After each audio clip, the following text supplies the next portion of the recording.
Sometimes the most powerful moment in a story, it isn't necessarily victory. It can be loss, one that cuts deep, not just for the characters, but for the world that they're fighting to protect.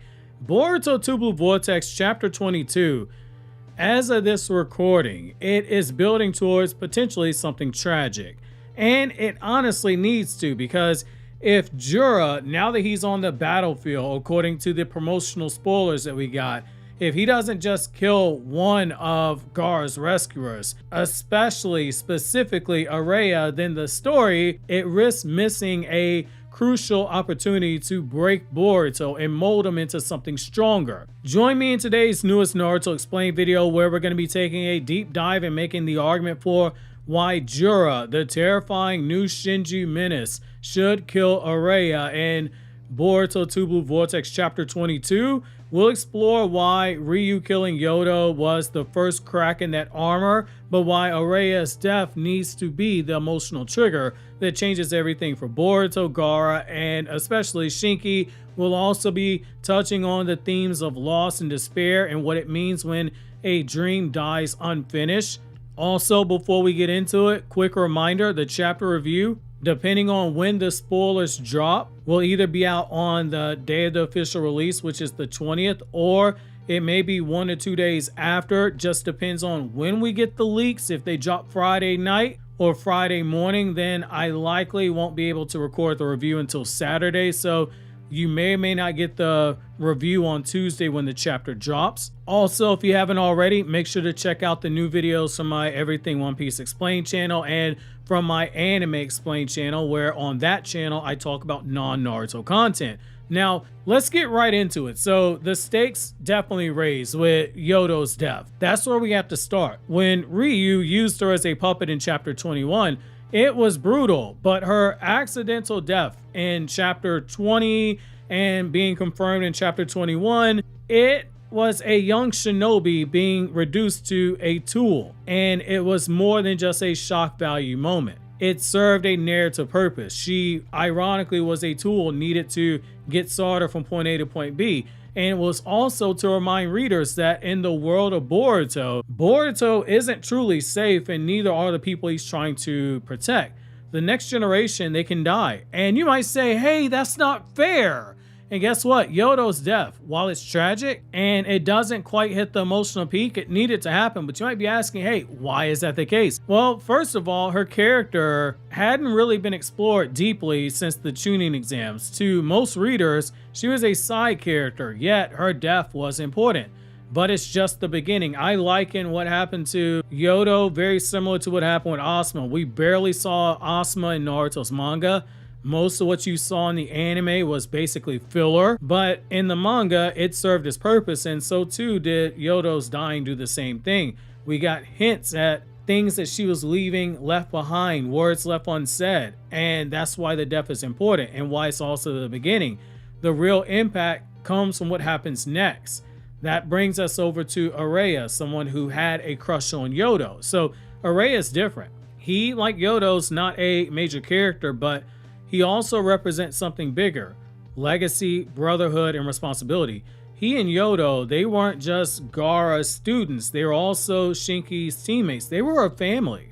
Having Jura, the apex predator of these new Shinju, kill Araya, it would feel less like a random loss and more like a death that has weight. It would be a direct failure in regards to this rescue mission. It would also blow up Gaara's village leadership, and we'll touch on why that's the case later on. I'm not saying this wrecks his legacy as Kazekage, but it does have an impact on him, and it would also serve as being a true turning point for Boruto emotionally. Boruto's already on edge.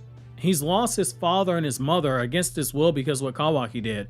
He's lost his home. He can't return to Konoha and go get a Thunderburger without somebody trying to put a bullet through his head, and he's lost his identity because of Kawaki. But seeing someone die trying to rescue someone else, especially someone as important as Gaara, somebody who Boruto viewed like an uncle, that would crack what little resolve he is clinging to. He showed up on this battlefield to save people. So having someone else die, that would be huge, because Boruto doesn't want anyone to die. That idealism is part of what makes Boruto Boruto. But say if Araya dies, that ideal, it would become unsustainable. And when it becomes unsustainable, it becomes unstable. And when Boruto becomes unstable, guess who shows up? Momoshiki gets an opportunity. And that's where it gets darker. The more that Boruto suffers, the more Momoshiki waits, watching, whispering, gaslighting. We've seen it before. The moment that Boruto feels cornered emotionally, Momoshiki, he starts pushing his way to the surface. And chapter 22 or chapter 23, it could serve as a breaking point. If Araya dies so soon after Yodo, Boruto's sense of guilt, it would explode because Kashin Koji told him, do not go to the battlefield or Jura will get there. Yodo dying, that is on Kashin Koji for keeping that information from Boruto. Even though it was necessary, this would be an unnecessary death that would be on Boruto's head because Araya would still be alive if Boruto never went there. You would see Boruto come into the realization that he died because I wasn't strong enough, because I wasn't fast enough, because I didn't listen. This is prime territory for Momoshiki to start manipulating, gaslighting, to twist Boruto's grief into despair, and then into submission. After all, Boruto's body already belongs to him. One more crack, and the door might open wide enough for Momoshiki to step in and take control. We already know just Boruto attempting to use the coma seal now is enough for Momoshiki to say, test drive. Imagine how much darker things could get. And speaking of darker, look at the guy who has the word love tattooed on his forehead, Gaara. He would have a huge burden. Let's not forget that man who's at the center of the mission. Sometimes I think people overlook Gaara because everything that's happening with Sarada and now Boruto and Jura. So say if he's unsealed, only to find out that 2 of his former students, kids he helped raise, died trying to save him. That's not a reunion. That is a tragedy. And Gaara has already lost so much. Go back to what happened in his origin story. His uncle tried to kill him. His daddy tried to kill him. Gaara, who once walked that path of loneliness and violence, found peace through love and through leadership. But this would shake that peace. He'd feel the burden once again of survival. Imagine the silence as he steps out of that Shinju tree. Or rather, not out the Shinju tree, but out of the iron sand that is sealing him. And Shinki steps out of that Shinju tree and he's bloodied and broken, unable to speak. It's not just about who would die. It's about what Gaara will have to carry from there onward. And it would mirror how the older generation in Naruto felt once they had outlived their own students. We've seen that. That's part of the trauma. Then when you get into Shinki's character arc, you get a lot. So this pain is also necessary for Shinki. Up until now, Shinki's been very composed, especially if you go into the anime. He is cold and calculated, almost too perfect. In Boruto's manga in part 1, Shinki was more of an afterthought. But losing both of his teammates, that would strip away a lot of that armor. He'd be forced to confront what it means to really be human. And every good story tackles that theme. He learned the value of life, not through training, but through loss.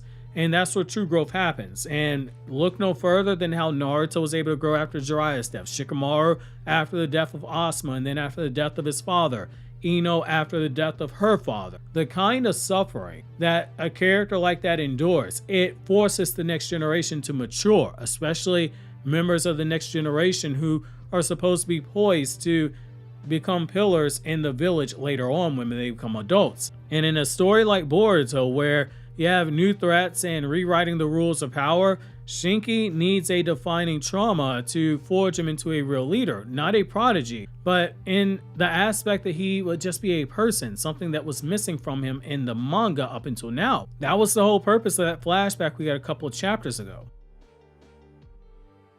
There are lessons that Shinki can learn. Araya told him, hey, I know how you feel about Yodo. I'm paraphrasing. I know how you feel about Yodo. You shouldn't take her for granted. He took her for granted, and now that bitch is dead. Now, this gets to the ugly truth, the unfinished stories. Here's the hard truth. Not every dream gets fulfilled. Not every character gets a happy ending, and that's okay. It's, in fact, necessary. And it's a cruel reflection of just our own life in general in the real world. And as they say, there are times where fiction does imitate reality, or rather reflect reality. Because Boruto's story is no longer just about fixing everything. It's about navigating a world that's already broken. Again, when we do the timeline video for this part of the Naruto story, we're going to call this After Naruto. Because this is a drastically different world than the one that Naruto left behind when he got sealed. Yodo and Araya, they were shinobi. They believed in their duty. They potentially, both of them died fulfilling it. We're just going to speak it into existence. Araya's going to get a chakra rod shoved up his rear end and he's just going to die. Death by penetration. But they'll never see what becomes of Boruto. They'll never get to finish their story. And that's tragically real. That kind of loss, it changes not just people like us in the real world, but also the main character of a story in ways that nobody else can. If Boruto wants to walk the path of Sasuke, he has to understand this ugly truth. You don't save everyone. You can't save everyone. And there are times where your decisions will lead to people dying. And you have to live with that. And sometimes the only thing you can do is endure and keep moving forward. Just as Naruto tried to tell him, shinobi endure. Sasuke told him, you're going to have to walk Naruto's story and learn some of the lessons Naruto learned. This will be a big one. So yes, Jura should kill Araya.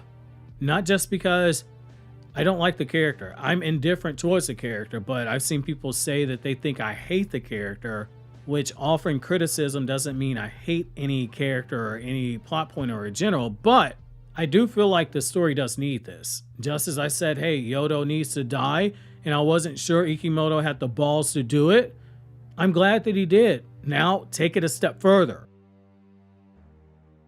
This would raise the stakes, it would deepen the grief, and it would fracture Boruto even further. It makes Gaara and Shinki and us as readers feel like there is a cost to rescuing Gaara. And in that pain, a new version of Boruto, he'll begin to take shape, stronger and more resolute and painfully human. Sometimes it's the stories that don't get finished that leave the deepest impact. It's why series like Demon Slayer and Jujutsu Kaisen do such a good job with the characters that it did kill off. Obviously, if you enjoyed this video, let me know down in the comment section below. Let me know if you believe if Araya's death will bring emotional depth to Boruto Two Blue Vortex. If you think someone else should die, let me know your theories down in the comment section. And don't forget to check out more videos from Naruto Explained by clicking here on the left, or click here up top for videos from my One Piece channel, or click here on the right for videos from my Anime Explained channel, where I talk about non-Naruto content, which those videos, they're not theory videos or manga discussions, just straight lore videos.